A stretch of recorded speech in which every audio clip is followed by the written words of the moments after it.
Our Hebrew Scriptures reading this morning is from the prophet Isaiah, chapter 40, verses 1 through 11. This is a turning point in the book of Isaiah. Before this, we were hearing all of the afflicting the comfortable. Now, the prophet's role has turned to comforting the afflicted as the people have been carried off into exile. Comfort. Oh, comfort my people, says your God. Speak tenderly to Jerusalem and cry to her that she has served her term, that her penalty is paid, that she has received from the Lord's hand double for all her sins. A voice cries out, "In the wilderness, prepare the way of the Lord. Make straight in the desert a highway for our God. Every valley shall be lifted up, every mountain and hill made low. The uneven ground shall become level, and the rough places a plain.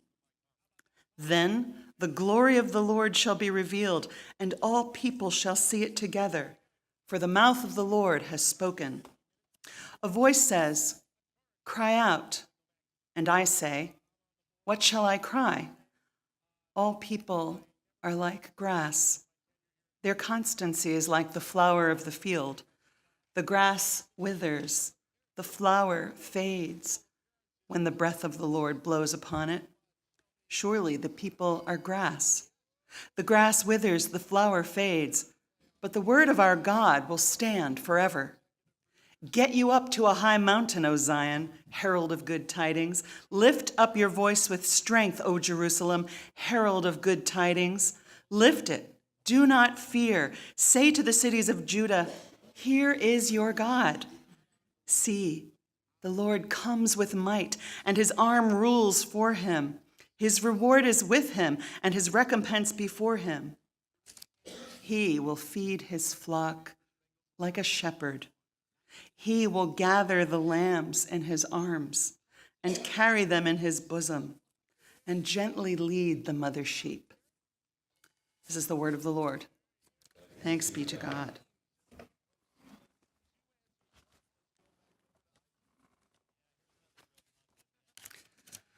A voice cries out, "In the wilderness, prepare a way for the Lord."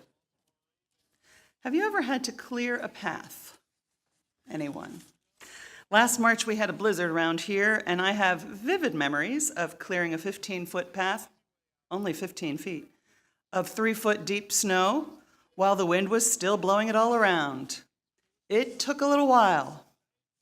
Last summer, I took on a room formerly known as the throw it in there room in my house. And I cleared a path, first to create a workspace, and then to prepare the room to be painted and turned into a study in my home. This took overcoming my dread of the task, the constant impulse to say, "Oh, not today.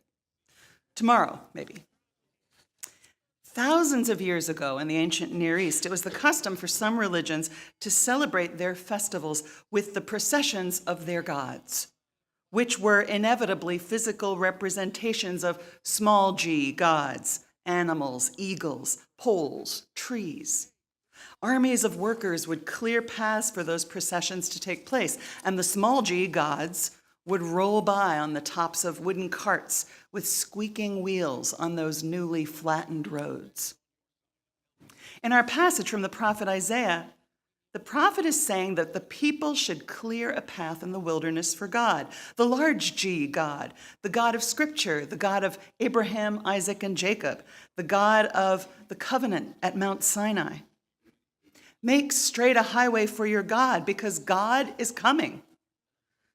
It's hard to know exactly what the prophet meant for that day and time, for the people who were hearing these words. Whether there was an expectation of the day of the Lord, the arrival of the Messiah, or something else. Perhaps the prophet was viewing the return home of the exiles to their holy city as a kind of day of the Lord. The sight of all those people gone for generations, returning at last, a kind of apparition of the power of God at work, perhaps. I know what I believe the prophet means for you and for me right now. What wilderness is standing in the way of God's approach to you? What wild weeds are growing around your heart? What fast-growing vines are encroaching on your peace of mind? What small g gods need to be cut away, pulled down? Perfectionism? Intolerance? Arrogance? I'm just naming my own, you see. My own small g gods. What idols of our own self-importance that whisper we're too busy to take the time need to be usurped? What mountains of resentment need to be made low? What valleys of pain need to be filled in with healing balm and raised up again? In the wilderness, prepare a way for the Lord. In which wilderness of yours do you need to prepare the way for God's breaking in of hope or peace at last? Comfort.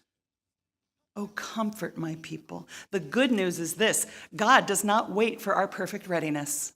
Thanks be to God. God comes, whether we are perfectly prepared or not. The tending of our own particular wildernesses and the opening of paths in our hearts is a lifelong task, and maybe an after-lifelong one too. We don't know.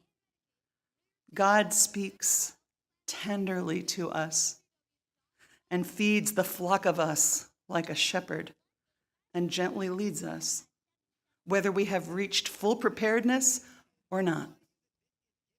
But God also invites us to be part of the festival preparations, to join in the pageants and the celebrations that remind us of divine love. God longs for us to remember that we are so very, very loved. God longs for us to remember. And that is why, at the same time God brings us comfort, God nudges us. In your wilderness, prepare a way for the Lord. Thanks be to God. Amen.